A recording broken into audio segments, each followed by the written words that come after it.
সঠিক চলক কোনটি? আমাদের সি প্রোগ্রামিংয়ে কিন্তু চলকেরও সঠিক নিয়ম রয়েছে, কিভাবে চলক লিখতে হয় বা ভেরিয়েবল লিখতে হয়। চলক বা ভেরিয়েবল আমরা আগে নিয়মগুলো পড়ি, তারপরে আমরা দেখব যে আসলে সঠিক চলক কোনটি। চলক বা ভেরিয়েবল অবশ্যই অ্যালফাবেট এ থেকে জেড, মানে বড় হাতের ছোট হাতের যে কোনো হতে পারে, আন্ডারস্কোর দিয়ে শুরু করতে হবে। আলফাবেট অথবা আন্ডারস্কোর এই দুটো দিয়ে শুরু করতে হবে। প্রথম অক্ষর হিসাবে সংখ্যা ব্যবহার করা যাবে না, খুবই ইম্পর্টেন্ট। ওকে, চলক শুধুমাত্র লেটার, ডিজিট এবং আন্ডারস্কোর ব্যবহার করতে পারবে।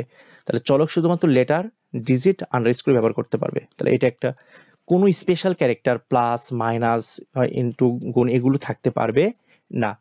সি এর রিজার্ভ কিওয়ার্ড চলক হিসেবে ব্যবহার করা যাবে না। কীরকম? যেমন আইএনটি, ফ্লট, তাই না, ক্যারেক্টার, এগুলো আমরা ভেরিয়েবল হিসেবে ব্যবহার করতে পারবো না। তাহলে এখন মিলাই নেই। তাহলে একটা চলকের প্রথমে নাম্বার হইতে পারবে না। আবার চলকের ভিতরে কোনো স্পেস থাকবে না, হোয়াইট স্পেস, তাহলে এটাও মিথ্যা। আবার চলকের ভিতরে স্পেশাল ক্যারেক্টার থাকবে না, আমরা আন্ডারস্কোর ইউজ করতে পারবো বাট হাইফেন ইউজ করতে পারবো না, তাহলে এটাও সঠিক না। তাহলে যে এইটা হচ্ছে সঠিক। খুবই ইজি, জাস্ট ট্রিকি ওয়েতে তোমরা মনে রাখবা, তাহলেই হয়ে যাবে।